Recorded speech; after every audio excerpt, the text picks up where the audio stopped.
Very good, thank you. Now there. In Sioux Falls, we start our city council meetings with an invocation. And we're very, very blessed to have Pastor Dennis Thomas back with us.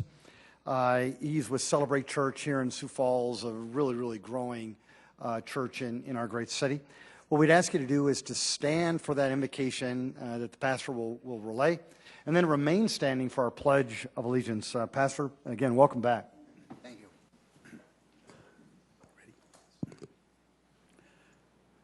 Psalm 127:1. Unless the Lord builds a house, they labor in vain that build it. Unless the Lord guards the city, the watchman stays awake in vain. Lord, we thank you for this city that we are in. You have seen this city grow. You have known centuries before it was even here that we would be here tonight. And we appeal to you, Lord, the God of the universe, that we may listen first to you, that we may find what you want us to do, and then we may courageously do it. Give this council your wisdom, your courage, and may they resolve to do what is right. And when there are problems and differences, we pray that we be willing to change to find your perfect will. So be with us even tonight in all of the discussions, and may you be in charge and lead this meeting, we ask in Jesus' name. Amen. I pledge allegiance to the flag of the United States of America and to the republic for which it stands, one nation, under God, indivisible, with liberty and justice for all.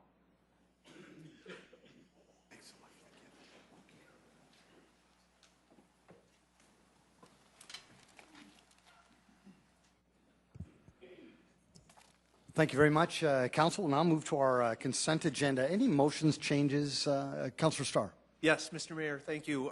There's one item on the consent agenda that I'd like to remove and discuss. It is under entertainment venues, 13,003 for the Washington Pavilion for modifications to award a bid. Thank you, Councilor. Appreciate that. We'll discuss that item later on. Any other items of discussion? Would anybody want to make a motion to approve? Move to approve, Erickson. Second, Kiley. Councilor Erickson's made a motion to approve our consent agenda item, seconded by Councilor Kiley. If there's no further discussion, a roll call vote, please. Council members Erpenbach? Yes. Kiley? Yes. Neitzer? Yes. Rolfing? Yes. Selberg? Yes. Starr? Yes. Staley? Yes. Erickson? Yes. Council, thank you. That is passed 8-0. Now our regular agenda for tonight's meeting. Any changes to that, Council? Move to approve, Erickson. Second, Kiley. Councilor Erickson's made a motion to approve our regular agenda, seconded by Councilor Kiley. If there's no discussion, a roll call vote, please. Council members Erpenbach? Yes. Kiley? Yes. Neitzer? Yes. Rolfing? Yes. Selberg? Yes. Starr? Yes. Staley? Yes. Erickson? Yes. That has passed 8-0. Folks, again, welcome to tonight's City Council meeting. Great turnout. Thank you for being here. This is a great opportunity for you to engage the council really on any topic that you think is important or of interest to you. Now, if it is an item that is coming up later on the agenda, we'd ask you to hold off on that unless it's a first reading. I know there's some folks here that want to speak publicly about a particular topic that has first reading. This is the right time to come up right now. Just two rules. You have to introduce yourself to the people of our town. Just tell us your name. And then number two, if you can keep your comments to 5 minutes or less, we would appreciate that. So welcome. Anybody? Welcome.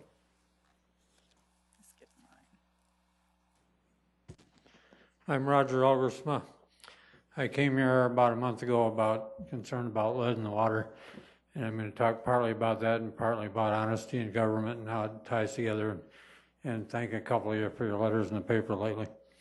I agree with Teresa that we need discussion to work out problems in government, and Greg that we have to have open government so people know what's happening.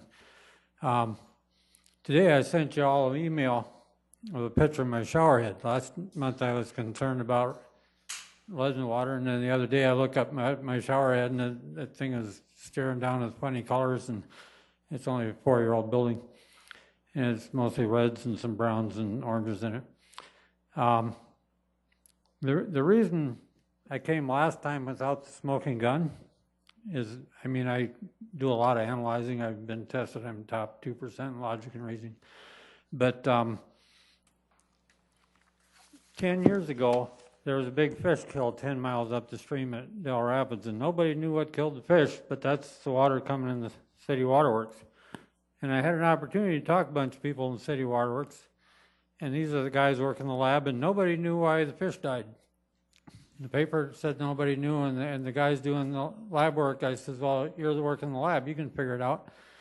And nobody knew, and they're all friendly and nice, and I says, well, if a lagoon broke and killed the fish, that would kill that many fish, and instantly nobody would talk one more word about it. They were all changing the subject and wanting to talk about positive things, and there was such a total cover-up as soon as I stepped close to what might have been the problem that when you learn people aren't open about government and they're not open about their problems and not ready to discuss them, then you get more concerned that there's more cover-ups than you know. And then the more open you are, the less fear people have that you aren't. And back then, with term limits, everyone used different sitting in the seats than then. So I can't blame you for what happened 10 years ago. I'm just hoping these new people, and all of you are new since then, are more honest and open. I'm encouraging you to do more of that, because this much rust coming in the water, when the newspaper says, the city waterworks says you're coating it with calcium carbonate and that seals it, it sure didn't seal it. There's way too much rust coming through. And I got something in the good thing. Just this week, City Waterworks sent out a thing that says you can come in and get a test kit to check for lead, and I'm going to do that. So they are open to discussion. I got an email from one of them tonight that I answered back that he wanted me to call him tomorrow. So there's better discussion and more honesty now, and hopefully, you know, that wasn't just an unusual situation. Hopefully it stays better, because when problems get covered up, they don't get fixed as quick. Thank you. Roger, thank you as well. Welcome.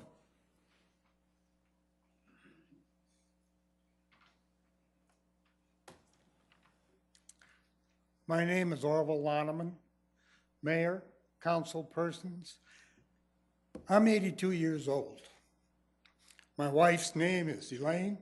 She's 85 years old, and she's undergoing chemotherapy for ovarian cancer. On Wednesday, June 1st, Elaine had her third infusion of chemotherapy. This is what happened on Thursday, June 2nd.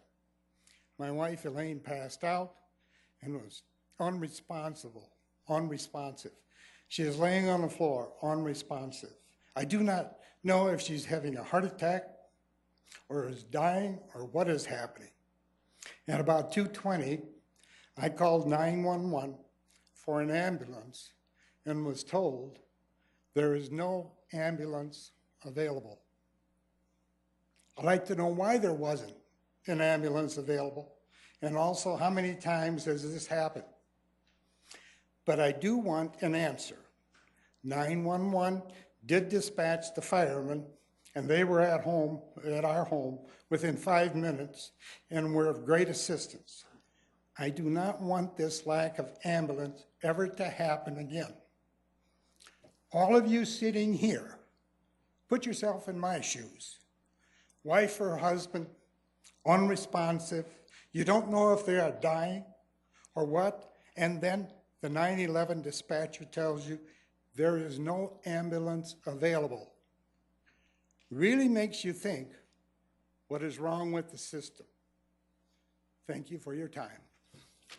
Orville, great job. Thank you. And we wish your wife the very best. Folks, anybody else want to engage the council? Welcome.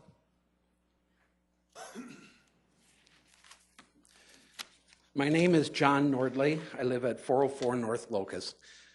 Good evening, Mayor Huther, council members, and support staff. My wife and I built our home in 1998 on a lot that was once my mother's vegetable garden.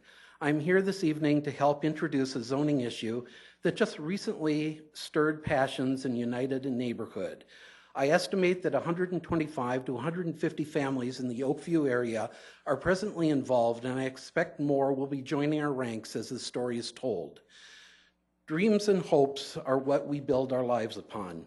In 1882, a young family of 6 purchased a piece of land in rural Minnehaha County, 5 miles east of Sioux Falls. The Lacey family had left New York in an attempt to escape a tuberculosis epidemic.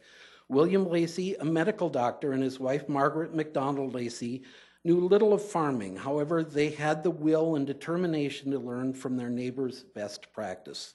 When William died early in life, the eldest son, W.G. or Greg Lacey, fell into the role of head of the family and supported his mother and 3 siblings through great hardships. By the time he was 36, he had earned the title Potato King of South Dakota. In April of 1904, he married Christina, and together they purchased an 80-acre farm on 6th Street, 2 3/10 miles east of the courthouse. Purchased from the Phillips family, think Phillips Avenue. This piece of land was no doubt purchased on speculation by the Phillips family, thinking that the state capitol might someday be built in the neighborhood. It was supposed to have been built there, they thought. It is the last 6 acres of this farm, the home place to the Lacey family, that is the topic of this discussion. The newly married couple moved a house from the farm with horses and rollers from the present site of Mount Zion Cemetery on 12th Street. Over the next 50 years, they raised a family of 5 by selling fresh potatoes, apples, and plums from the farm. Lois Brown, the daughter of Ed Lacey, one of Greg and Christina's children, along with her husband Kelly, are the present owners of the acreage, having purchased the land in April of 1983. Lois and Kelly have spent the last 33 years of their lives raising their family of 4 and being stewards of the land, keeping the home place, a green oasis in the middle of a developing Sioux Falls. I might add that my great-uncle Jay Agee purchased and farmed on the other side of 6th Street about the same time that Greg and Christina purchased their farm. I also have long family ties to the area. I moved to the neighborhood in the summer of 1960 when I was 8 years old. My father and mother purchased 2 blocks of land from the J. Agee estate. Our home was directly across the street, 6th Street, or at that time it was US Highway 16, from the Lacey home place. The Shadco motorcycle shop was directly east of our home, and my cousins lived about 2 blocks to the south. Corn and alfalfa covered most of the land. In the fall of that year, I started 3rd grade at Linwood School. Linwood was located at the site of the present Sycamore Avenue Fire Station. I walked with my brother and cousins about 1 mile to school on the highway and gravel roads, both directions uphill, I might add. Within a few years, the interstate highway system opened and the noisy traffic on US Highway 16 slowed considerably. When I was 10 years old, Roning's Holiday Estate started to develop, and I was the paper boy delivering the Argus Leader. I had to share the profit of delivering 6 papers that first year with my brother Dale. Eventually, the 6th Street Bridge was developed over I-229, and 6th Street's gravel gave way to blacktop. The area was developing.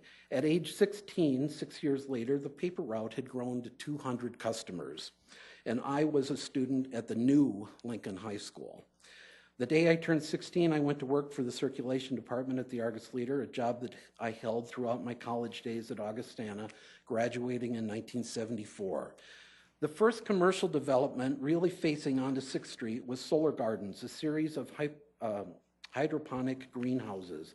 In 1983, that same year, Lois and Kelly purchased the home place. Solar Garden Apartments, presently Redwood Estates, took the place of the greenhouses. Since that time, there's been steady growth both to the north and especially to the south of 6th Street, for the most part developing as a quiet, friendly residential neighborhood.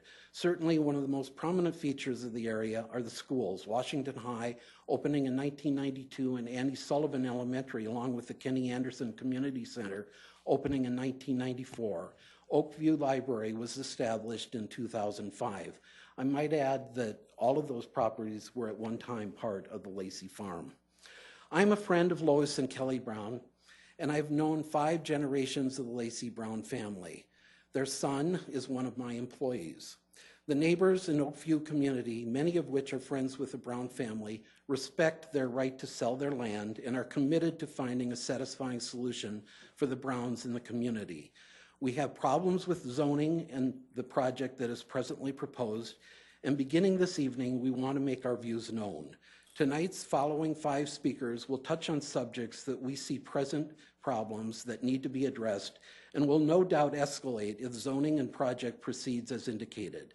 The next speaker will be Laura Wyka, addressing perceived problems and ambiguity of the proposed zoning. Thank you. Mr. Nortley, thank you. Folks in council, I will let you know, Mr. Nortley went over quite a long time. I thought he was laying the foundation for this discussion that we're going to have. But folks, going forward, I will stop you at 5 minutes, okay? I will.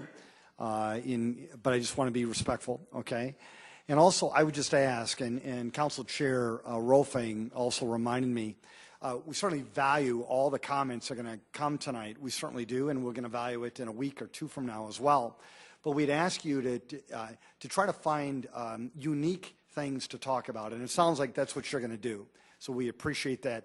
If it is repetitive in nature, I'll probably also stop it. So just so you folks understand, but welcome. If you could just introduce yourself to the people of our town. Sure. Hi, I'm Lori Wyka, and I live at 913 North Savannah Drive, which is just off of 3rd Street between Washington High School and Annie Sullivan.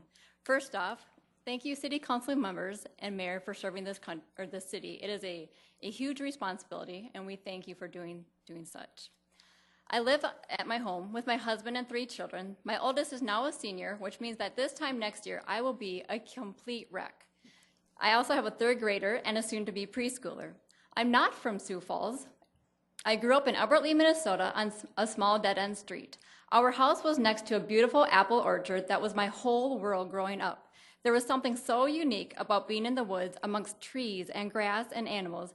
I would actually daydream in those woods that I was like the Swiss Family Robinson, shipwrecked on an island. That forest was my home. It was truly a magical place to grow up in. So just fast forward to 10 years ago, when my husband, who took a full-time position with the South Dakota Air National Guard, and I are looking for a permanent home here in Sioux Falls. We looked at many houses until we found one little gem on Savannah Street. You see, the house is great, but the backyard is what made us buy. Our backyard is a forest. It's Oakview Park. My children now have their very own magical place to daydream and play in. But that's not all. The property at Lacey Estates has also been a part of our magical world. Driving by every day, we get to see these beautiful pine trees, apple trees, hydrangeas, and horses. My 8-year-old daughter will say, "There's my white horse." I'll say, "There's my black horse," and my youngest will pipe in, "Oh, I don't want the other horse." I will even admit that we have maybe stolen an apple or 2, and they were quite yummy. Lacey Estates is part of our magical world. So why am I here today? As you can see, I have much pride in my neighborhood, and to know that Lacey Estates could be developed into blacktop and buildings disheartens me. What I want to bring into question is this proposed rezoning congruent to the Shape Sioux Falls 2035 plan? When I went to the Planning Commission's meeting last week, they kept stating that these zones are aligned with the Shape Sioux Falls plan since we are going from single-family houses to RA1 low density to RA2 medium density. They said that was compatible. So I looked more into that area of compatibility and found that the Shape Sioux Falls plan is to have zones that go from low to medium to high density, and I found the chart, Exhibit 4B, full zoning district compatibility chart shown above in the Shape Sioux Falls 2035 development plan. It shows that to determine compatibility, you line up one zoning district to another and find your compatibility number. What confused me on this chart is that a low-density residential zoning district is defined as 1 to 6 units per acre, medium is 7 to 12, and anything greater than 12 is high. That did not make sense to me, since looking at the proposed site, it has 143 acres per 6 acres, or 143 units per 6 acres, or 24 units per acre, which would make both of these proposed zones a high-density residential use zoned area, not low or even medium. So I called the city planning office and I talked to Jason Bieber, who explained to me that an RA1 low density zone is not the same as a low density residential use zoned district. They are 2 different things, 2 different metrics. From what I understood from this conversation is that the low-density part of the RA1 low-density zone is referring to the type of building that can be built on that zone. It can only have 24 units per building and 2 stories high. It is the building that is being classified as low density. On the other hand, low-density residential use, which is the guiding factor to determine compatibility from one zone to another, is classifying the density of the zone, and it is determined by taking the number of apartment units per acre of land. Jason Bieber and I then looked at the proposed site together, and he confirmed that yes, since there will be 24 units per acre of land, both of these zones are to be considered high-density residential use zones. So even though we have RA low-density apartments on the top proposed zone and RA2 medium-density apartments in the bottom zone, the overall zoned area would be a high-density residential use zoning district. So for all compatibility reasons, when looking on 4B chart, we must compare a low-density residential use to high-density residential use, which is a 3 out of 5, 1 being not compatible, 5 being compatible. A level 3 means the relationship between the two zones are potentially incompatible and states that the new zoning district may have potential conflicts with existing adjacent zoning districts, which may be remedied or minimized through project design. Traffic, parking, and other external effects should be directed away from lower intensity districts and so on. It also says that a planned unit development may be advisable. For the record, I would also like to point out that the Planning Commission spoke on how since there was already... Sorry, can you change it to that? Yes. Thank you very much. Okay. Thank you. Welcome. Folks, who's next, please? Welcome. My name is Steve Greeno, and I live at 701 North Savannah Drive. I'm here tonight to represent our neighborhood, to say that we are concerned about the placement of an apartment complex at this specific location because it will create significant traffic flow problems. To the best that we have been able to determine, there has been no full traffic study done in this area since 2010. As Lori just mentioned, a compatibility rating of only 3 states or says the new zoning district may have conflicts with existing adjacent zoning districts, which may be remedied or minimized through project design. That is, traffic, parking, and other external effects should be directed away from lower density districts.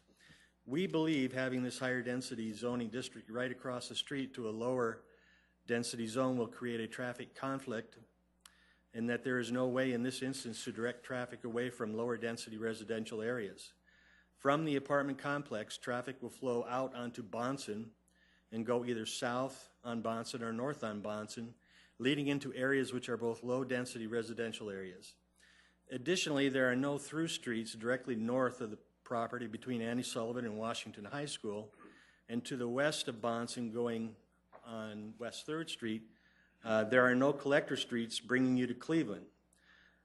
There are only 2 streets in this area that lead north and out to Cleveland. You can either go north on Bonson and take a left on Madison to Cleveland, or go west on 3rd Street, then north on Archer to Madison, and then west to Cleveland.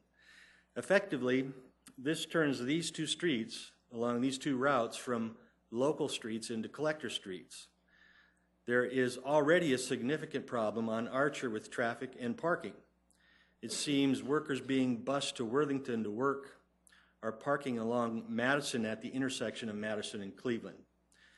Congestion along this route will only get worse with the addition of these apartments, as confirmed by Lloyd Companies.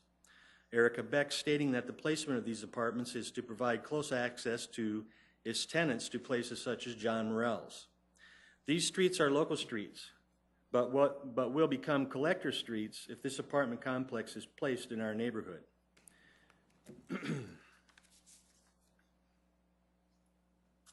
Another major concern is for safety of our school children. The placement of the proposed apartment complex will put an additional 250 to 300 autos on the streets that are used to drop off and pick up children from school 9 months out of the year.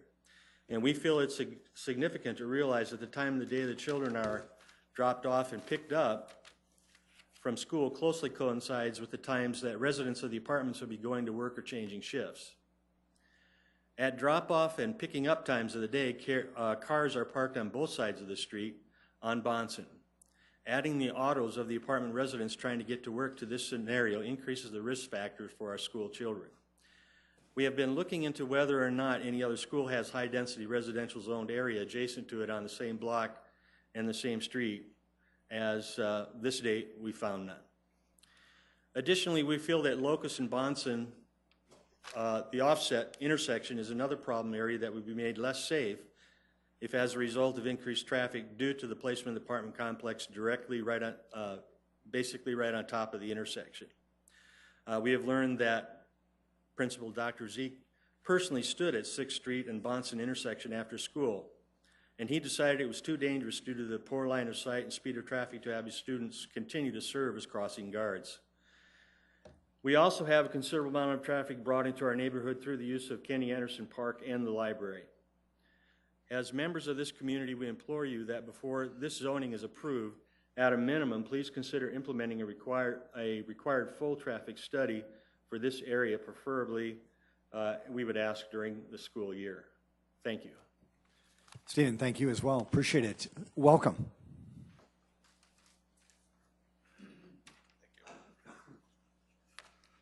My name is Mike McDonald. Mike. My wife Beth and I live at 400 North Locust Avenue. That's one block directly south of the property we're talking about here. My wife also owns a house at 3701 East 6th Street. Now that is directly across 6th Street from the property, from the Brown property. We built our house in 1983, so we know this neighborhood very well. We moved in at the same time as the Browns were moving into their property. They're friends. Our kids have grown up together. We've watched the neighborhood grow up around us. We've seen the building of Washington High, Annie Sullivan, Kenny Anderson Community Center and Park, and various commercial and residential developments. We understand they're wanting to sell their property, and we know they've been trying for 3 years. And this is a problem for a lot of us in the neighborhood because we feel that they have a right to do what they want with their property, except when it affects everybody around them. So most of us do not want to see apartments take over the place of this beautiful green oasis that they've built there. 2 weeks ago, we attended a neighborhood meeting put on by the Lloyd Company, who have a plan for this property. One of my first reactions upon seeing the layout of the project was, oh no, we're going to have drainage issues. Our street, Locust Avenue, is the low point of the neighborhood. When we have heavy rains, we catch all of the excess runoff off of 6th Street. The storm inlet at 6th and Bonson, which is crucial to this project, quite often can't handle it, and we feel it across the street. It comes down our street and then eventually makes its way down into the Hills of Rest Cemetery. The plan proposed by Lloyd has 143 units, 236 parking spaces. That amounts to over 3 acres of concrete, blacktop, and rooftop that all needs to drain. The plan leaves very little green space, especially in the RA2 area, which is the area closest to 6th Street. Please note that the Lloyd plan calls for building right up to the 25-foot setback. That setback, as you're well aware, also includes 5 foot of concrete sidewalk that has to drain somewhere also. So we have very, very little green space that's going to be able to be utilized. The property slopes significantly from north to south. I eyeballed it this afternoon, and I would say there's about a 6 foot rise from 6th Street up to the top of the hill on this property. Since the property slopes so severely, there's very little chance of what green space is going to be left in this plan retaining any water. There appears to be no plan for detention of storm water on the property at all. They may attempt to say that play area up there is a detention area. That play area happens to be the highest point of the land. It's not going to retain any water. When the inlets on 6th and Bonson cannot handle the storm water, it'll cross 6th Street. It'll come down Locust and make its way to the Hills Rest Cemetery. According to the manager of the cemetery, they already have significant stormwater issues, and he is not looking forward to another issue. With 2 large buildings and an acre of parking lot in the RA2 area, the one closest to 6th Street, we see problems developing with snow removal as well, which can lead us to more drainage problems. If they are not conscious of where they're piling their snow and they're not careful with their inlets, they can be frozen and plugged, and then we're going to get the runoff down onto 6th Street and across to our streets later. According to Carrie Ellis in the engineering department, a drainage study for this area has not been done since 1991. What has happened since? 2 schools have been built, a library, a park with 4 softball diamonds, and extensive residential and commercial development has gone on. Maybe it's time for a new study. High-density residential use such as this, such as what is proposed here for 600 North Bonson, demands a good plan for handling these issues. I believe that city engineering will give this plan a thorough review. I don't doubt that. But I also believe 2 more things. Our city engineering department does a great job, but they're overworked and they don't always get it right. And I also believe that the Lloyd Company will do the bare minimum necessary to meet your requirements. There will be no redundancy in their plan. Thank you for your time. Mike, great job. Thank you. 4:59, Mike. Nice job.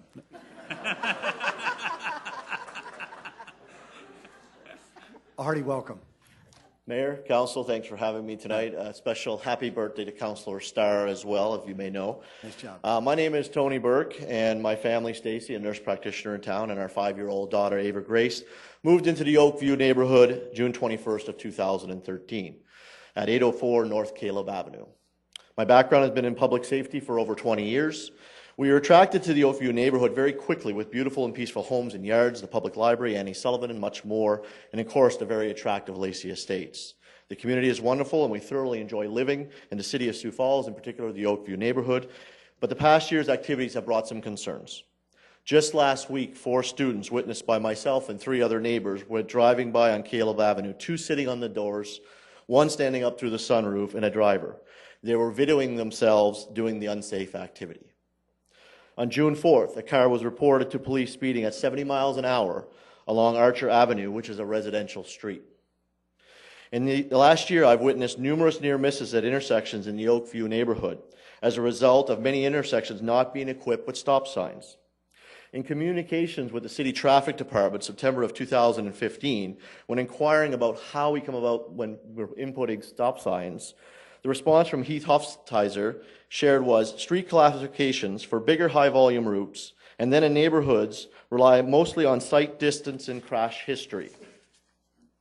If an intersection has no crash history or sight distance issues, we refrain from installing traffic controls, as stops and yields can encourage speeding in neighborhoods due to people feeling they had to slow down unnecessarily, and unwarranted stops and yields also tend to encourage people to run those particular signs, as per Heath.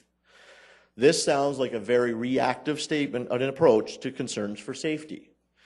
When will we install traffic signs? Once there is a pattern of accidents, once somebody is hurt, or worse yet, once somebody is killed. On Sunday night, June 5th, a neighbor reported at 10 p.m. to the Sioux Falls Police that the Annie Sullivan parking lot was full of cars, people sitting on their cars, drinking from solo cups, as you see up above, hooting and hollering, and unfortunately also a baby crying at 10 o'clock at night in that park. A call was made to the non-emergency number, and an officer came to escort them out. She did an amazing job as our Sioux Falls finest, and escorted the 20 vehicles out in a very short time frame. What was left behind was a lot of garbage, drinking cups, alcohol bottles. In addition, there was also coals from a charcoal grill that were thrown in the garbage, and thankfully they did not start on fire. Previously, they were thrown in the grass, as you see the exhibits there. On January 18th, 2015, at 11:30 p.m., Sioux Falls finest reported to shots fired adjacent to the Lacey Estates, the next exhibit, as reported by KSFY. Austin Hoyland from the Great Bear Division of Parks and Recreation, who is responsible for Annie Sullivan Park, is well aware of the problems Annie Sullivan Park has faced and noted an increase in issues in recent years, and more importantly can speak about the drug paraphernalia and the alcoholic beverages being left behind. Also, ironically, food kebabs are left everywhere and are a particular hazard since they go through tires. A Parks and Rec employee confirmed for over 9 years reporting taking 1.5 to 3 hours every morning to pick up all the trash at the park. And he stated, things will definitely get worse if more apartments are built. These are just a few stories to give you a perspective of the challenges and the risks growing in the Oakview neighborhood. Here is some data to support the concerns from the Sioux Falls Police Department, Sioux Falls Fire Rescue. These reports are just a snapshot of the neighborhood, focusing on 600 North Bonson, 3600 East 6th Street, and 3610 East 6th Street. 3 properties. In 2013, 164 calls for service. In 2014, 220 calls for service. In 2015, 195 calls for service. And this year, we're less than halfway through the year and have 118 calls for service on 3 properties. Forecasting that out, we can easily predict we'll have over 230 calls for service in 3 properties. That's 1 call for our professionals every 38 hours and growing. More information and data will be provided in future meetings. Mayor and Council, my family, and the people we represent from the Oakview neighborhood strongly request you deny the upcoming proposal until further studies can be performed and the neighborhood is safer. Adding more than 140 units, with potentially adding over 300 people, will certainly increase public safety.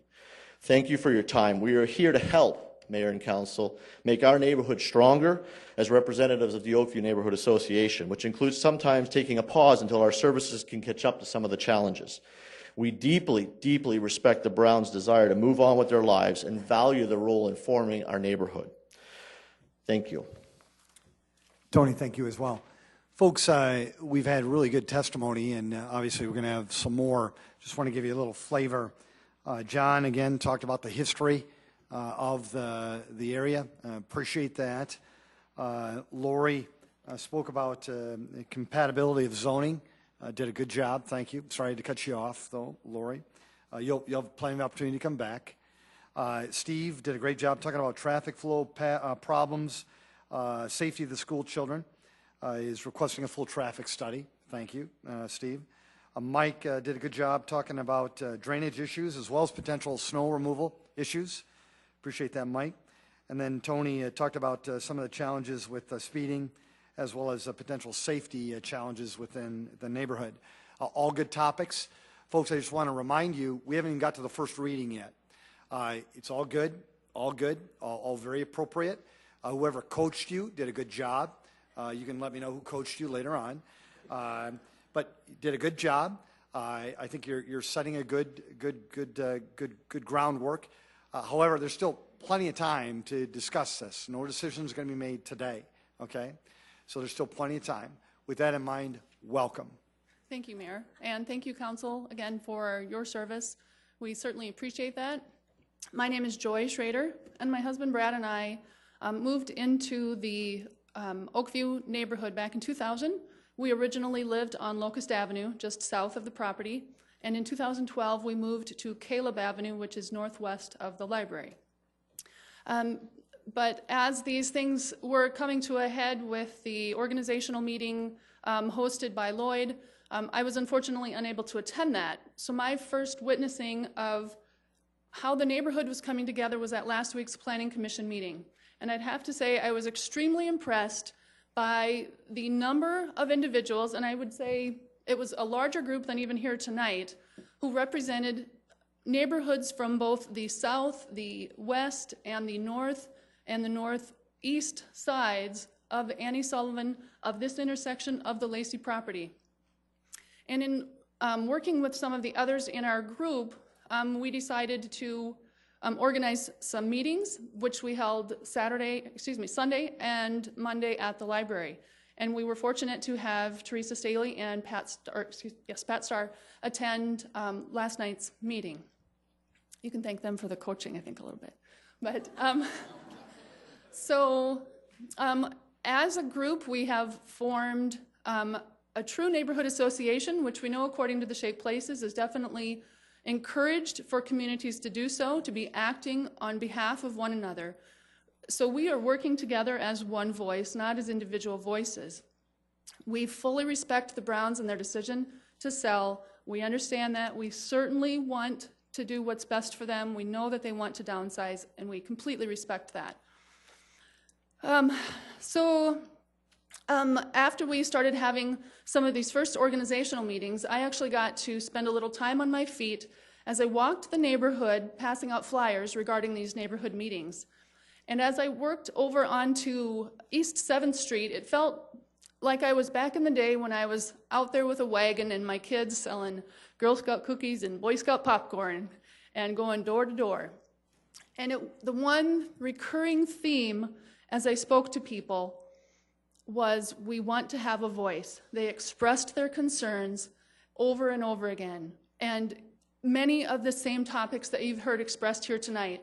And on behalf of the difference between tonight and the Planning Commission, we did that intentionally to organize the different concerns that have come up of the greatest need. So what we are suggesting then is the traffic study, the drainage study, all of those things that need further analysis, the true zoning review if the project being designated as RA2 is appropriate based on the Redwood Estates being grandfathered in to that, so it doesn't actually fit into the low density model either. So there are all these additional things that really need further study, and that the Planning Commission used as their premise that we can squeeze this project into this box even if it doesn't appropriately fit. So the alternatives, and this has started to be discussed, kind of some grand, broad ideas, and of such a diverse nature yet that we don't really have anything to pinpoint. And we know it's premature to even really divulge some of those things that, again, the community is expressing interest in. But the underlying goal and objective is to maintain that space as some kind of green space.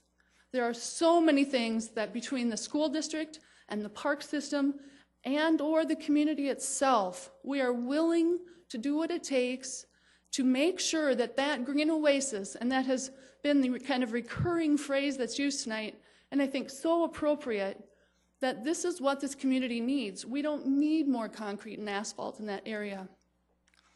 And as the Highway 100 project and 6th Street intersect in the fairly near future, or as the Bonson Avenue intersects north to Rice and eventually to Benson, the traffic in that area is only going to increase. And I'm gonna find my place here. So it's with that thought, even as traffic comes into the city, and Mr. Mayor, when we were at the Mayor's Awards for the Arts, on behalf of the Arts Council, of which I'm a board member, that we understand that even incorporating art into our community, and we take a look at the Meldrum Park project that is farther west on 6th Street, so we can use this as a welcoming sign for people as they come into the community on 6th Street, that it's not just asphalt and pavement, that we have parks, we have green, and Joy. I see you're getting close, so thank you very much. Thank you, Joy. Great job. Joy, Joy just relayed some voice. alternative uses potentially for that property as well. Folks, I'm just going to caution you. Again, you've done a great job. You got good coaching. We understand, I'm saying we, the 8 counselors who serve the citizens very, very well, and this mayor who cares about you folks too. You've done a great job. You've laid a really solid foundation. Everybody can tell you're organized, you're passionate, you're concerned, and you're ready for the next steps, okay? I would encourage you to just continue to build on that. These folks, they've got emails, they've got phone numbers. You can meet with them face-to-face along with our team as well. So I am going to ask you, though, I think that's plenty. I'm just coaching you a little bit, okay? There's a law of diminishing returns, too, okay? Good job, good job. Did anybody else want to engage the council on other good topics? Welcome. Pastor? Thank you. Dennis Thomas, 101 North Blauvelt. Thank you, Pastor. A different topic, which I hope never takes place, but I really appreciate the bike trail. I enjoy that all the time. But around the airport, the dikes, there are gophers along the side of the trail. And I know that gophers can multiply very rapidly, and some years they take over a place. Several years ago on the Mississippi River, there was a flood. I don't remember the year, but the the dikes broke there. And they determined that it was because of gophers that it broke. They had made channels through the dike, and therefore the whole thing fell apart. And so I wrote down here, trap, poison, shoot, hawks, foxes. I love them all, Pastor. I love them all. Can we do the same thing with rabbits too? But I don't want our dike to break someday, and I'd like to ask if someone could investigate whether this is a real problem or what other cities have done, other places by rivers have done. So thank you very much. Pastor, thank you as well. Folks, anybody else want to engage the council on any topic? Welcome, sir.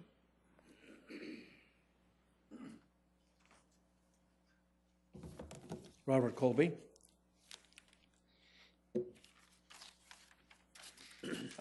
In the end of April, the Dakota History Conference was held at the Center for Western Studies. The topic was the War at the Great Plains, or War Comes to the Great Plains, and it happened to be the 75th anniversary of World War II. Usually when I do a presentation, I try to find something that I might be interested in where I could learn something.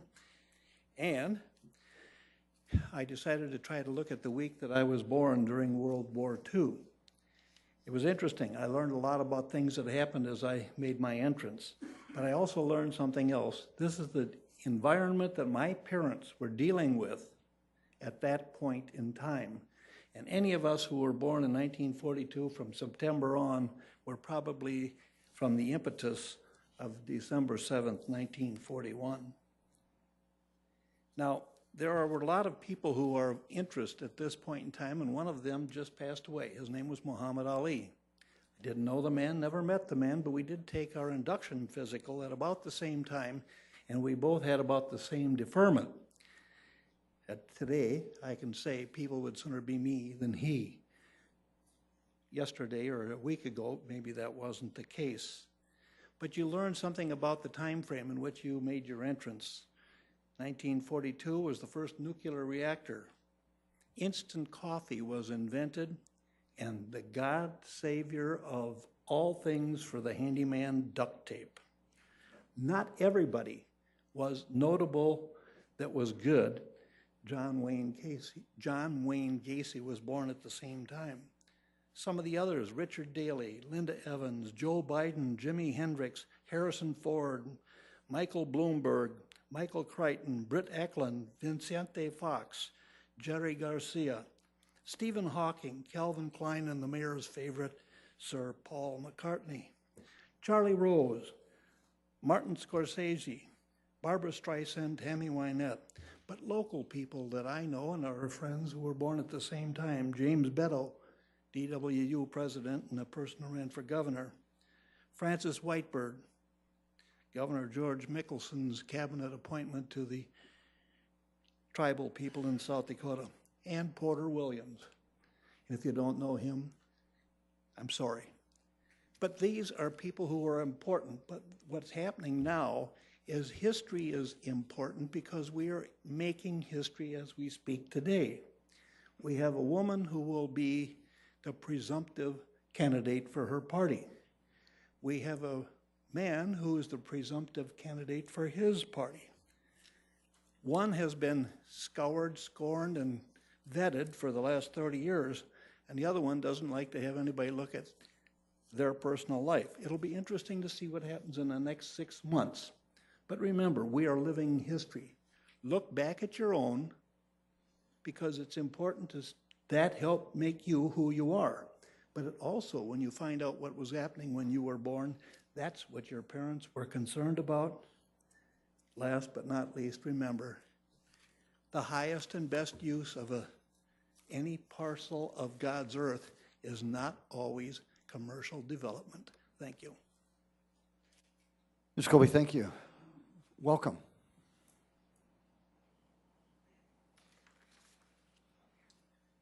Good evening, Mayor and council members. Steve Haugard. I'm an attorney here in Sioux Falls since 1983 and also a member of the Minnehaha County Board of Mental Illness. I also serve in the South Dakota House of Representatives. I'm here to talk about the proposed amendment to the city ordinance, section 39. And I just want to address that in regard to the things I've observed. I understand that the impetus for this is the mandate letter or a letter from the Department of Justice, Department of Education, both offices for civil rights, dated May 13 of 2016. And in that letter, I think it's important for the members of the council to take a look at that and understand that it's based upon a couple of false premises. So, and I don't have much time, so please take a look at that and understand that the logic in it is leaves much to be desired. I would point out that they make some presumptions in there about the use of the terms, and I think also as you review the ordinance itself, the proposed revision, it's to the discrimination provision 39.042, which talks about sex, sexual orientation, gender, and to potentially add gender identity. In recent years, there's been more of an analysis, especially by the American Psychiatric Association, as to what those terms mean. And I think when they're thrown out in some of these contexts, some people presume they know what it means when in fact they don't. As far as sexual orientation, which is part of our existing discrimination ordinance, we might think that that just means whether you consider yourself heterosexual, sexual, or homosexual, or bisexual. Well, in reality, the American Psychiatric Association has come up with approximately 30 definitions for that at this point. When you talk about gender identity, I believe that has gone to somewhere around 80 plus definitions for gender identity. So I'm just asking the council to exercise extreme caution with this. Up to this point, I believe about 3 weeks ago, you received a letter from Liberty Counsel. If you'd review that as well, that letter does an excellent job of laying out the analysis of the proposed ordinance, the existing factual elements, as well as the law that applies to it. And so I just ask that you would carefully review that. That should be at least in your email boxes. Yesterday, I spent a fair amount of time visiting with Marty Jackley about the issues here. And I want to clarify whether the other states that have brought an action against the United States, if they were doing it based on this letter, and that's correct, that is the basis for their action, these other 11 states probably going to add another state to that existing action out of Texas, and then Attorney General Jackley, being the leader, presently the leader of the National Association of Attorneys General, said that he expects there will probably be more than 25 states joining in these actions. Ours will be separate because it will be the 8th Circuit, whereas the federal district or federal circuit that Texas is in and the states that are joining in that action have some nuances to the way their suit is established. And so Attorney General Jackley has chosen to bring his own action and join with some other states in doing that to address this in a little bit of a different fashion. So the counsel from the Attorney General of our state is that this is bad law, this is a mandate that shouldn't exist, and as I mentioned, as you look through the mandate itself, the letter from the departments, in it, it just contains some rather flawed logic, some poor definition of terms. So I'd ask you to take a look at that. My concern and what I'd ask is that the council essentially table that discussion for some period of time so that these other lawsuits can play out and be resolved. But I'd ask you to carefully take a look at those and consider just tabling this motion. I know there's some other things in that proposed amendment that are just housekeeping issues, and that's fine. But the gender identity issues, for example, are significantly problematic. I'd also point out in that proposed amendment, even after on page 2, there's a reference, separate reference, that says in regard to veteran preferences, veterans shall be given preference in the hiring process consistent with state law. And so you're looking to be consistent with state law. Presently, this proposed change would not be consistent with state law or federal law. But instead, this is a mandate that's an attempt to push this through. So I'd ask you to look at that. It's not even consistent with the Equal Employment Opportunity Commission, and I'm afraid that it's an effort that's premature and would not accomplish the goals that the council should have for establishing good ordinances. So I'd ask you to review that. Thank you, Stephen. Appreciate it.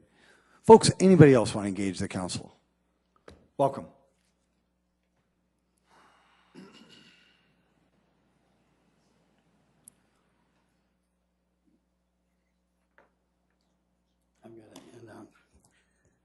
Dr. Alan Unruh, and I'm also here concerned about Ordinance 39. My testimony is to appeal to this because I'm going to not be available next week, Tuesday, so this is why I'm giving this testimony. I'm told this is an urgent matter that came from the federal government through President Obama and the Department of Justice through an executive order, or the city could lose millions of dollars if they don't adopt this new language from the administration. The Attorney General of the state of South Dakota, Marty Jackley, wrote a press release stating that he disagrees with this as a mandate. In fact, 11 states, Texas, Alabama, Wisconsin, West Virginia, Tennessee, Arizona, Maine, Oklahoma, Louisiana, Utah, and Georgia have all come together in the 5th District in a lawsuit against the administration on this. And now, just this afternoon, Marty Jackley has joined this type of lawsuit for representing the state of South Dakota. So because this will be adjudicated in the federal courts, it would be certainly premature for the city council to rule on an issue that has not been adjudicated in federal court. And in fact, he predicts, like Steve said, that half the attorney generals in the country will probably be addressing this. Congress has rejected multiple attempts to amend Title VII over the 40-year history of this statute. There's no legal precedence and federal judicial opinion for this, and in fact, numerous federal and state court decisions have held that it is appropriate to limit the use of restrooms and lockers on the basis of biological sex. The right of body privacy has long been recognized in U.S. law and applies with full force to city employees who would otherwise be forced by the proposed amendment to give up that right to privacy as a condition of employment. The Constitution says all laws have to originate in Congress. There's no congressional action, no new laws have been enacted by Congress requiring states and municipalities to comply with this order. I'm appealing to protect the privacy rights of little girls, women, and children in bathrooms, showers, locker rooms, which have been here since our founding. The right to privacy has been long recognized in U.S. law. I'm appealing to you to protect religious liberty. The American College of Pediatrics urges educators and legislators to reject all policies that condition children to accept as normal a life of chemical and surgical impersonation of the opposite sex. Facts, not ideology, determine reality. Human sexuality is an objective biological binary trait. Male and female chromosomes are genetic markers of health, not genetic markers of a disorder. Finally, requiring a doctor against his better judgment, against his conscience, to provide hormone treatment for a lifetime to a child which will have detrimental effect that could be carcinogenic, when research shows 98% after they complete adolescence, and cognitive reasoning doesn't occur till the 20s, sometimes the 30s. We had a frontal lobe party for our kid when he turned 30. Anyway, to force a child when he was confused on gender identity to receive this type of treatment is a major form of child abuse. It would be far better to strike the existing language and replace it with a statement similar to the city's current equal opportunity statement, such as the following: a statement that would not create a theocracy, and it would not discriminate against anybody. The City of Sioux Falls hires, employs, and promotes individuals based solely on individual merit and job performance, and does not discriminate on any other basis, including those categories explicitly protected by South Dakota and federal law. A simple, clean statement that protects everybody and would satisfy everybody. The city has an obligation to protect its employees and members of the public from privacy violations that inevitably would be precipitated by adding gender identity as city employment non-discrimination categories. Ladies and gentlemen, pornography today is a $14 billion industry.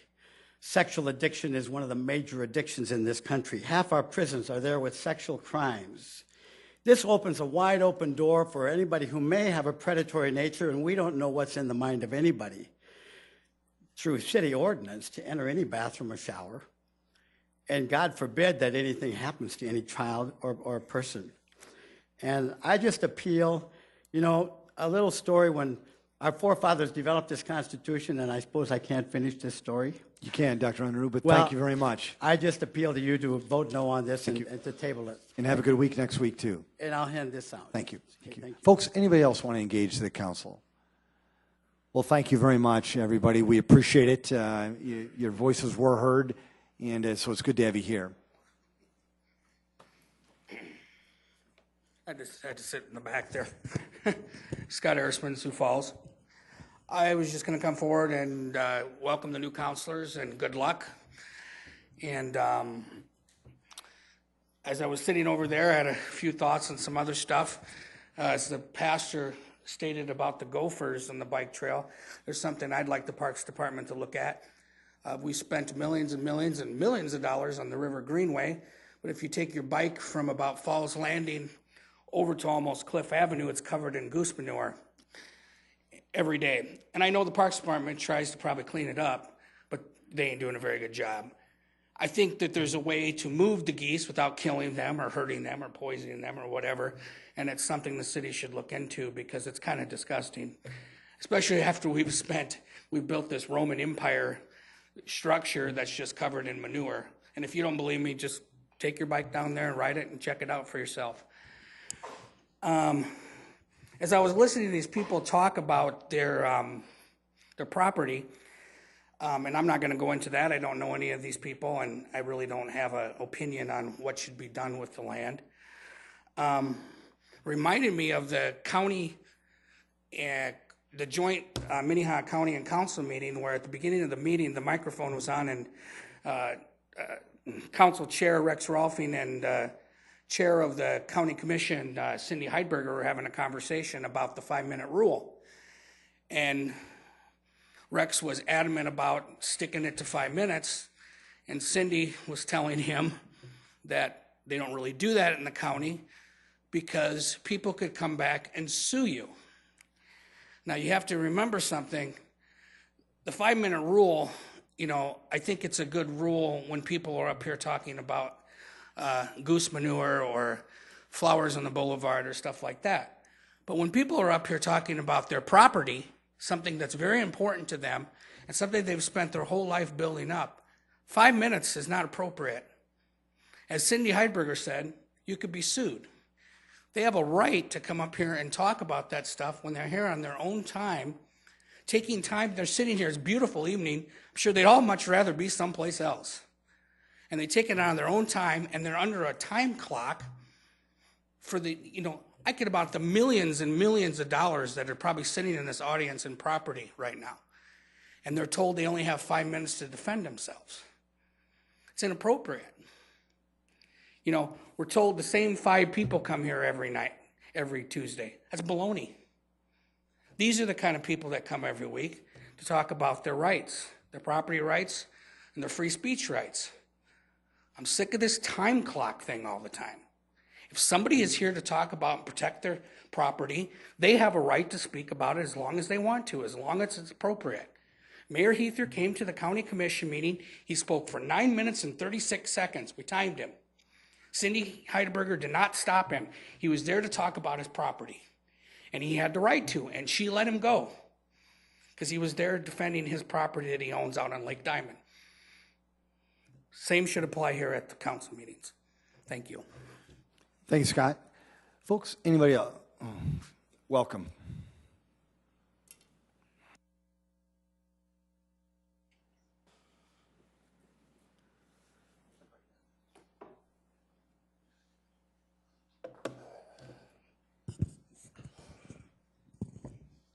Greetings.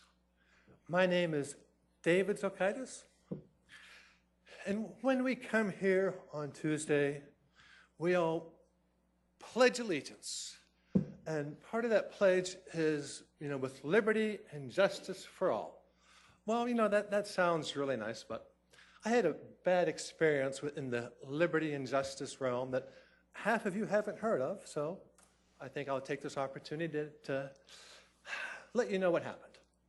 Last fall, I was detained by 4 Sioux Falls police officers who did not suspect me of illegal activity. That's a crime. It is illegal per Terry versus Ohio for police to detain you when they do not reasonably suspect criminal activity. All right. Being detained is bad enough, but I think assault is more dangerous. Assault is legally defined as actions which promote fear of imminent bodily harm. Let's suppose that 4 bad-looking people surround one police officer and attempt to grab that man's arm. I think these 4 dastardly-looking people could expect to be shot because the police officer would be in fear for his life. I was detained by 4 cops who had no suspicion. One of them reached out to grab my arm. I think that is a good way to provoke fear and should be defined as assault. Now, as bad as this story is, I think the worst part is how the 4 police officers have been defended every step of the way. I mean, the city has defended them. I've contacted various state departments, South Dakota State. They've all been defended there. Tried to talk to the FBI, Department of Justice. Nobody cares. So anyway, I'm kind of cynical in the liberty and justice for all kind of bit. But anyway, we come here every Tuesday and we pledge allegiance for, liberty and justice for all.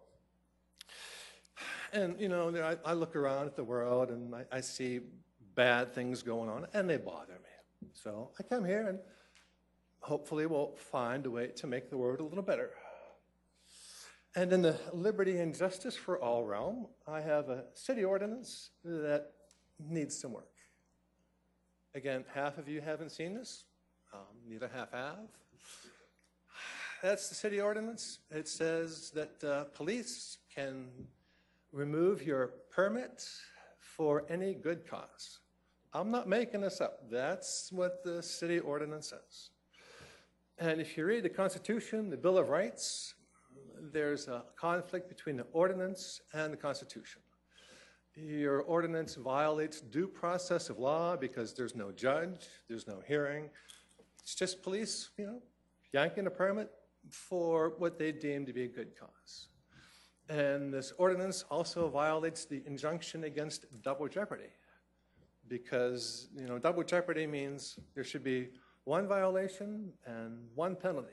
But if you go in Saudi Arabia and get a parking ticket, according to this ordinance, you can come back home and lose your permit. That's just what it says. So it's unconstitutional. And this clause for other good cause is just almost unfathomable. I mean, how could a city ordinance include such general language that gives police such wide-ranging authority? It just doesn't make any sense. So anyway, for those of you who buy into this liberty and justice for all kind of business, I would recommend that you go and repeal this ordinance because it is such a flagrant violation of constitutional rights and it flies in the face of the pledge that we all say every Tuesday. And with that, 40 seconds early, bid you all a good evening. Council, we are now going to move on to the consent agenda item that Councilor Starr wanted to discuss. It's for $13,003. Councilor Starr, comments, please? Actually, yeah. Yes, thank you, Mayor. You're welcome. Actually, it's the amount is $620,000. It was the 13,000 was the item number or the coding that went with it. Thank you. I was waiting just a second for the people who were leaving. Councilor Starr, continue, please. No problem. The reason I pulled this item from the consent agenda is I've noticed over the last couple of meetings that we've had items where we've had single bidders on some items that have gone through our purchasing department. The thing that stood out to me, and as soon as I noticed it, I spent some time with Scott Rust in the purchasing department. And what I'd really like to advocate for tonight is our business community as part of Sioux Falls to take a look at some of the opportunities as a city that we have. We have the opportunity, we spend millions of dollars as a city. We're a great customer. We have the ability to work with local businesses, and I think it's important that we get multiple bids on projects that we're doing as a city so that we get a fair assessment of where we're at. This is an item that came in that was over $100,000 more than the bid estimate, and taking a look at it. I'm not suggesting that there was any wrongdoing. Again, spending time with the purchasing department, we have people on staff that can work with local businesses for them to be allowed to bid on projects and be part of the process. What I wanted to do tonight was just bring this to the council's attention, to the finance department's attention as well, and to our business community that we'd like to do business with you. Councilor SIRE, thank you. Would you like to make a motion to approve this item? I would move to approve this item. Thank you, Councilor. Second? Erpenbach. Councilor Erpenbach's made a motion to second this. A roll call vote, please. Council members Erpenbach. Yes. Kylie. Yes. Neitzert. Yes. Rolfing. Yes. Selberg. Yes. Starr. Yes. Staley. Yes. Erickson. Yes. That is passed 8-0. Thank you. Item 38. Item 38 is a new 2016-15 package malt beverage license for John Falds Amico, 3308 West Russell Street. Item 39, transfer of 2016 retail wine license from New Tokyo Japanese Restaurant LLC, New Tokyo Japanese Restaurant, 109 East 10th Street, to Oshima LLC, Oshima Japanese Restaurant, 109 East 10th Street. CUP not required. Item 40, transfer of 2015-16 retail malt beverage license from New Tokyo Japanese Restaurant LLC, New Tokyo Japanese Restaurant, 109 East 10th Street, to Oshima LLC, Oshima Japanese Restaurant, 109 East 10th Street. CUP not required. Item 41, renewal of 2016-17 retail malt beverage license for Oshima LLC, Oshima Japanese Restaurant, 109 East 10th Street. Item 42, special one-day malt beverage and one-day wine licenses for Catering America Incorporated Chef Dominique's to be operated at DocuTap 101 South Phillips Avenue, Suite 300 for an open house on June 15, 2016. Item 43, special one-day malt beverage and one-day wine licenses for Catering America Incorporated Chef Dominique's to be operated at Avera Medical Plastic and Reconstructive Surgery, 6215 South Cliff Avenue, Suite 110 for a social on June 28, 2016. Item 44, special one-day malt beverage and one-day wine licenses for Catering America Incorporated Chef Dominique's to be operated at Brennan Rock and Roll Academy, 900 West 11th Street for a class reunion on July 29, 2016. Item 45, special one-day liquor licenses for Hy-Vee Incorporated, all occasions by Hy-Vee to be operated at the Point is to Serve Church, 506 North Kiwanis Avenue, for wedding receptions on June 25th, July 2nd, and 9th, September 3rd, and 24th, 2016. Item 46, various retail malt beverage, South Dakota Farm Winery, packaged malt beverage, and packaged malt beverage, South Dakota Farm Winery, license renewals for 2016-17 to be operated at various locations in the City of Sioux Falls, South Dakota, identified as Exhibit E. Jamie.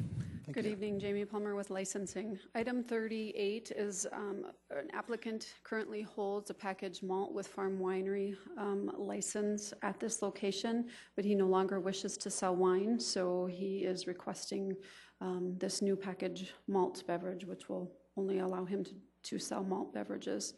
Items 39 through 41 are for an applicant's request to transfer the license due to a change in ownership and the malt beverage license renewal.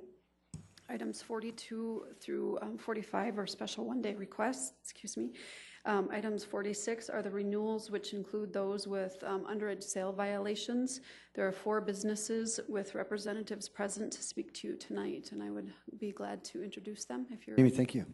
Mr. Mayor? Council Chair? Yes, sir. I would move to approve items 38 through 45. Second, Erpenbach. Thank you. Council Chair Rolfing made a motion to approve items 38 through 45. It was seconded, I think, by Councilor Erickson or Councilor Erpenbach. And if there's no discussion, a roll call vote, please. Councilmembers Erpenbach. Yes. Kylie. Yes. Neitzert. Yes. Rolfing. Yes. Selberg. Yes. Starr. Yes. Staley. Yes. Erickson. Yes. That is passed 8-0. Thank you. As for item 46, Jamie, do these 4 establishments want to come up and talk about their security plan or their ID plan? Yep, I have Dave Burney with Dollar General. Dave, welcome.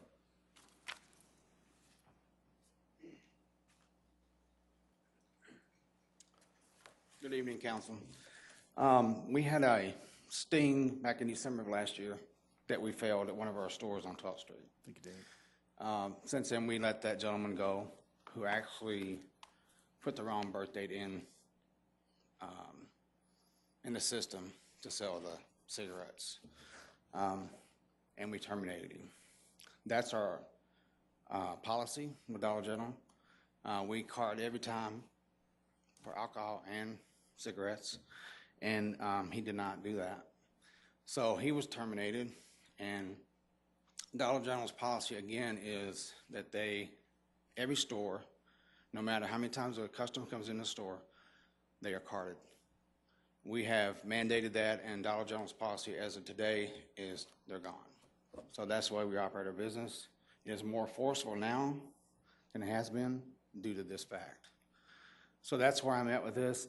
I cover the Sioux Falls stores as the district manager for the stores here in town, and there's a lot of communication on this because we realize the implications of what happens with this kind of thing that happens.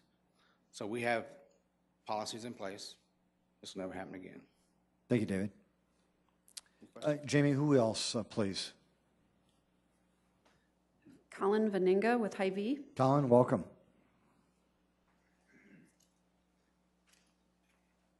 Council members, Colin Vaninga, the store director at the 57th and Cliff Avenue Hy-Vee store. I just was inbound to that store about 6 weeks prior to the violation.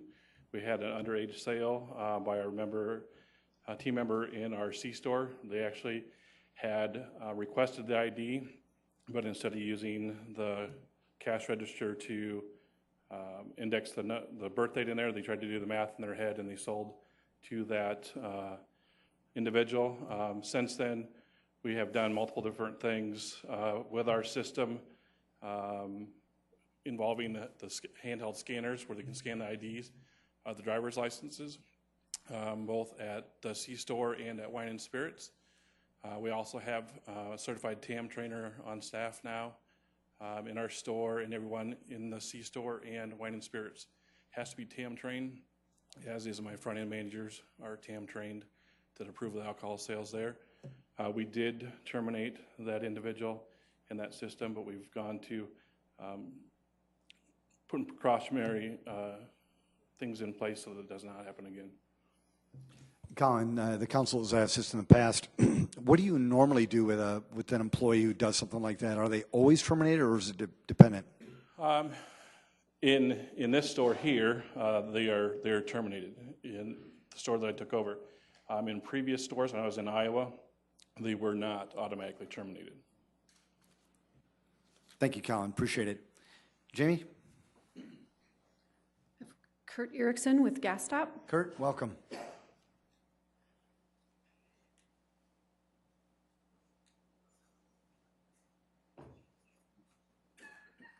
Again, Kurt Erickson, Gas Stop. We had a gal, assistant manager, fail a sting last April. She carded him. She found out her excuse was, or her comment was, that she had an issue with her mom's health and she was upset. She didn't do her job. She looked at the ID but didn't run it through our scanning system.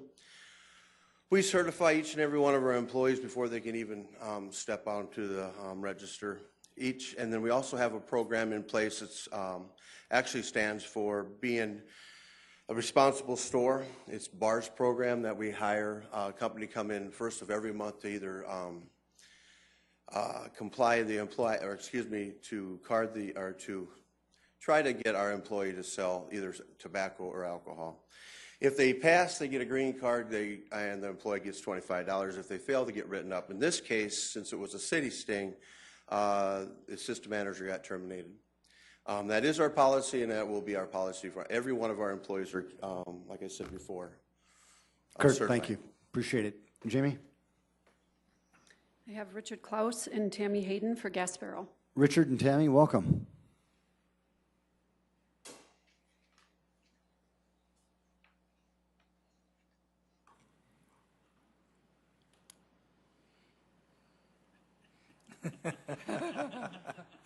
Tammy, looks like you're on your own. All ye, it's all right. Welcome, Tammy. Tammy. Here. I'm Tammy. Yes. And welcome. I'm the assistant manager at the Gas Barrel over in the West Sioux neighborhood.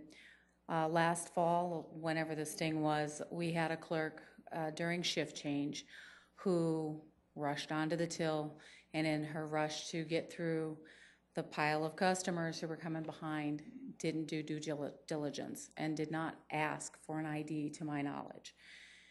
She went through the court systems and she paid her fine for you, whatever that was, and is on probation for no alcohol or drug type penalties since then. Our policy at the gas station, our alcohol management program includes training. That's pretty much is no tolerance. You will card anyone who looks 40 years or under. Personally, I've been carding 60 years and under because they all look like babies to me. And I tell my customers when they're uncomfortable, anybody born after I was in high school is going to have to be carded until they're 80 because I cannot be that old. We also have on site, this is last year's version, but we have this year's, a list of IDs so that if they're in doubt that that Colorado license is valid or not, they can look it up and see what their state says they should have for their ID.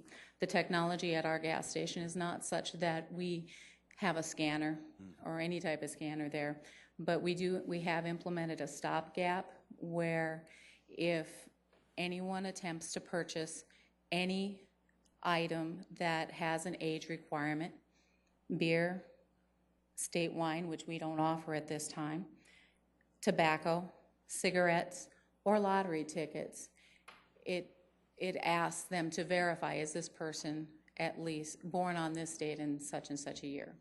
And it calculates that. The clerk is still working with us, but she's on limited hours and she did lose about a week's pay because of this. At minimum wage and part-time, that's a significant penalty for her. Tammy, thank you. You're welcome. Council, any questions, comments? Council Chair Rolfing? Typically, Councilor Jameson would handle this part about kind of scolding, if you will, the people who are selling underage alcohol. But it's really interesting to look at this.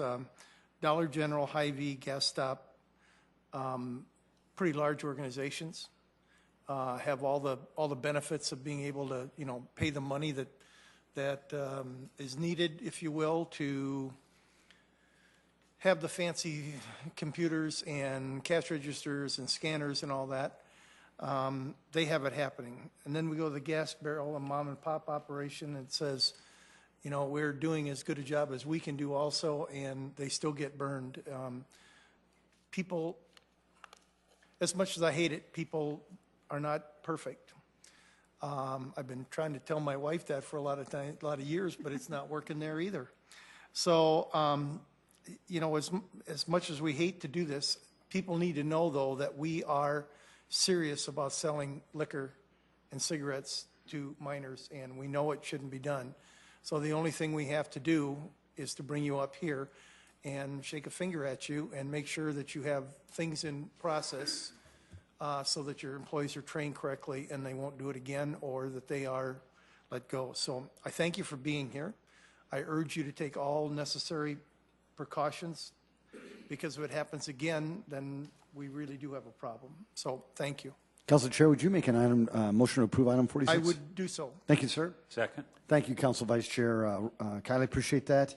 A roll call vote, please. Council members Erpenbach. Yes. Kiley. Yes. Neitzert. Yes. Rolfing. Yes. Selberg. Yes. Starr. Yes. Staley. Yes. Erickson. Yes. That is passed 8-0. Item 47. Item 47 is a second reading, an ordinance of the City of Sioux Falls, South Dakota, amending the 2013 Shaped Places zoning ordinance of the City of Sioux Falls.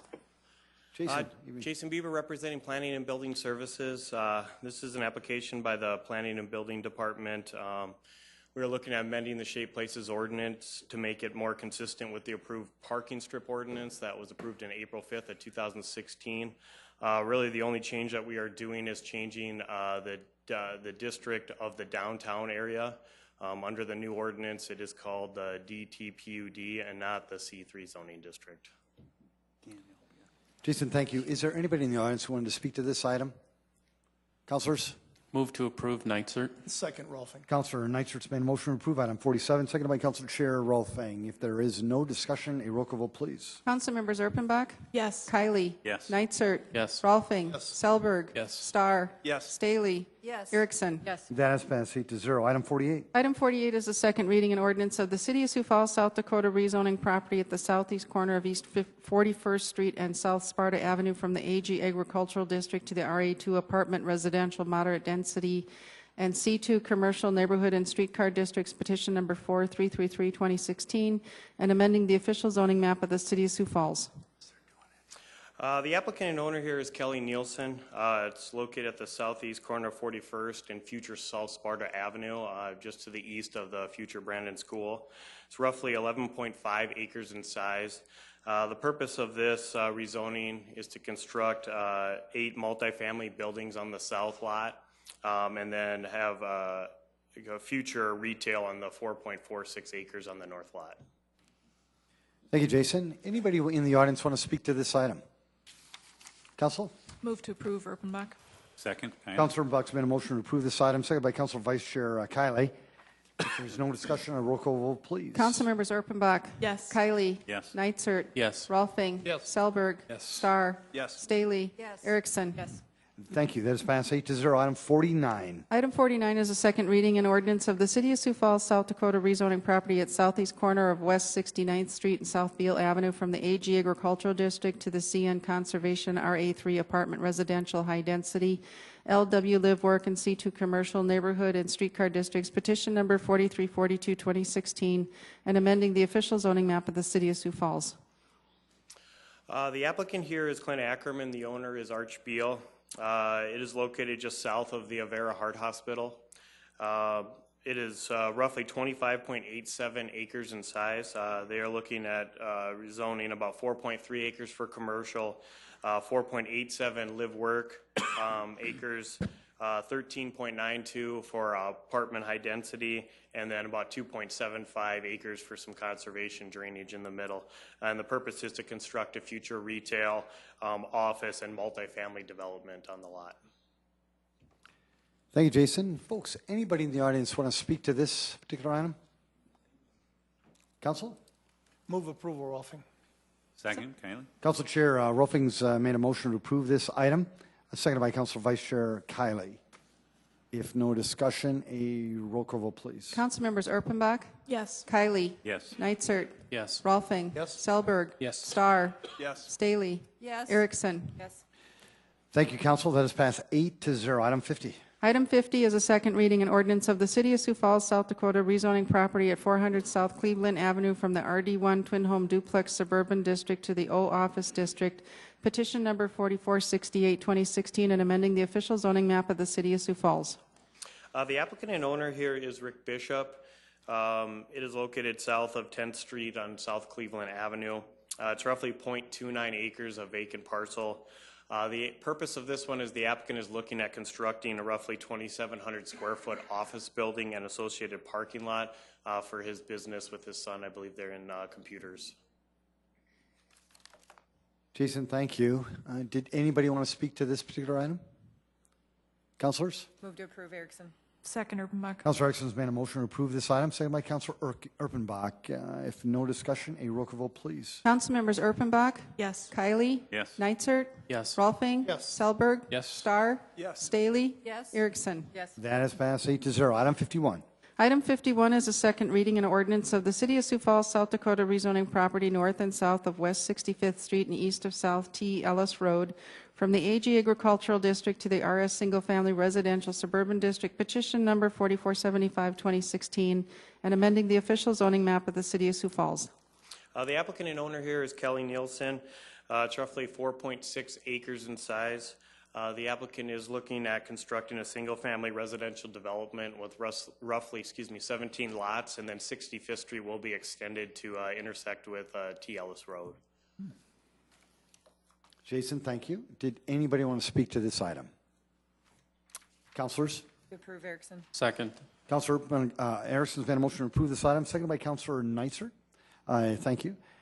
If there is no discussion, a roll call vote, please. Councilmembers Erpenbach? Yes. Kylie? Yes. Nitzert? Yes. Rolfing? Yes. Selberg? Yes. Starr? Yes. Staley? Yes. Erickson? Yes. That is passed 8-0. Item 52, please. Item 52 is a second reading and ordinance of the City of Sioux Falls, South Dakota, rezoning property south of East 57th Street and west of South Greystone Avenue from the LW Live Work District to the CN Conservation District, petition number 4481, 2016, and amending the official zoning map of the City of Sioux Falls.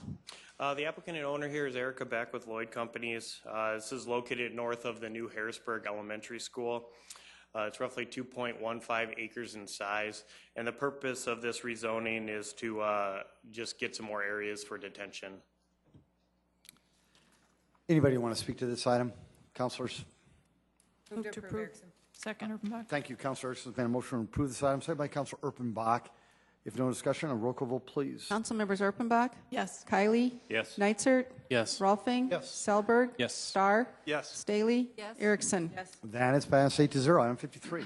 Item 53 is a second reading and ordinance of the City of Sioux Falls, South Dakota, rezoning property at 3301 South Garfield Avenue from the RD1 Twin Home Duplex Residential Suburban District to the C2 Commercial Neighborhood and Streetcar District, including conditions as allowed in Section 160.650E, placing limitations on regulations within the RE2 and RE3 form, petition number 4485, 2016, and amending the official zoning map of the City of Sioux Falls.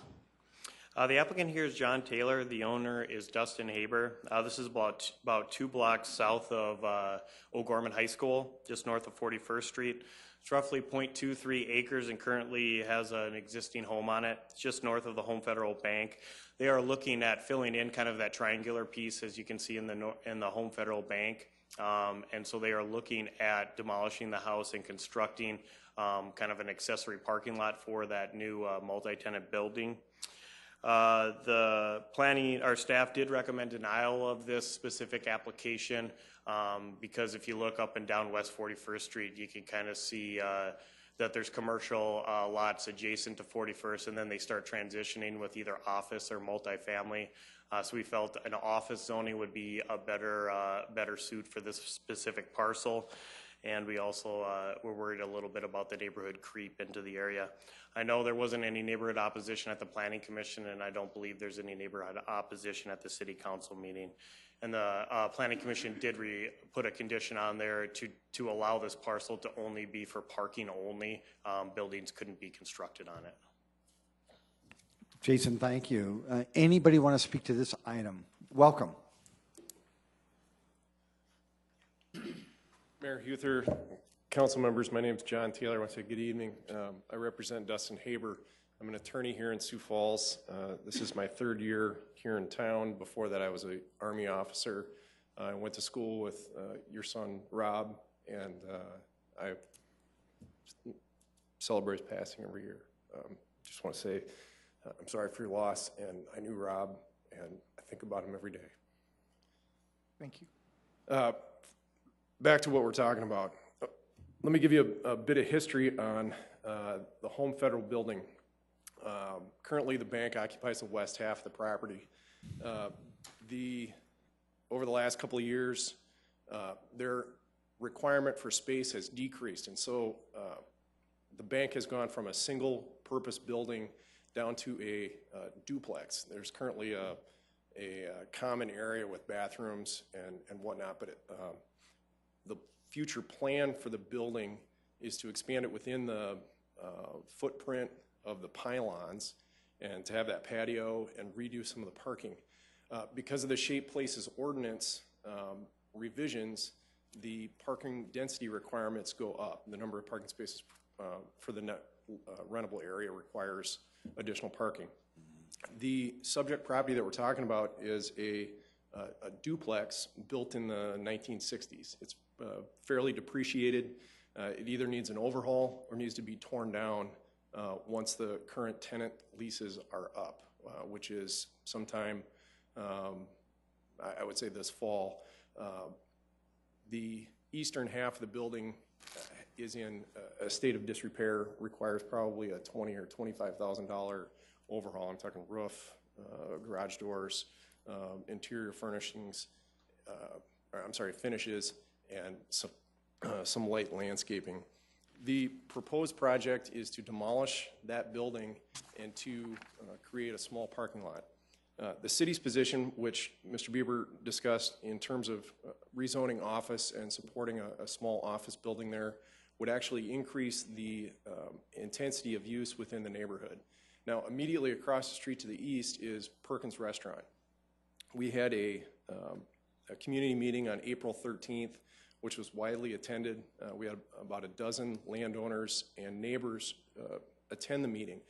They voiced two chief concerns with the proposed redevelopment that we were discussing. We floated both ideas, an office and a commercial rezone with a parking lot there. The first concern was that a payday loan center or a casino or a bar would be installed on the corner, and that's not going to occur because of Home Federal having the master lease on the property. The second concern that was voiced was weekend traffic with Perkins. On Garfield Avenue between 41st Street and 39th, the Sunday brunch crowd causes, there's cars all the way up and down both sides of the street. And installing a parking lot at that, upon the subject property, would provide some overflow parking and remove some of those cars from the street, which was one of the chief concerns from the neighbors. And also, under the city's proposed office rezoning, the setback requirements would actually be harder, would be a detriment to the neighbor as opposed to setback requirements for a commercial rezone. It's 10 feet under office. It would be 20 feet under, 20-foot setback from the property immediately adjacent to the north under the commercial rezoning proposal. Mrs. Ruth Brown is she's here tonight. She's the neighbor. She owns a property immediately to the north, which is a duplex mirroring the subject property, and she owns the property immediately across the street. So she's the most affected landowner by the potential rezoning. She supports it. It gives her a nice buffer yard. Currently, there's 7.5 feet between the two structures. It would give her another 13 to 15 feet of usable yard space, and some nice landscaping would benefit her property. So on behalf of Mr. Haber and his LLC, respectfully request an approval of this rezoning request with the stipulation that the Planning Commission included to have the use only be for accessory offsite parking. Subject to your questions. Thank you, John. Appreciate it. And thanks for your service as well, certainly. Folks, anybody else want to engage the council on this topic? Councilors? Yes, Councilor Umbach. Question for Jason. After Planning Commission made their decision, did staff feel differently about your recommendation? No, we still wanted to kind of keep the same consistency that we've been utilizing in the past with the neighborhood creep. When we write those staff reports, we haven't heard anything from the neighbors yet, so we just wanted to be consistent and get that transition and not put commercial right up against a single-family house. Well, and I appreciate that. We've had long conversations about this in this chamber in terms of 41st Street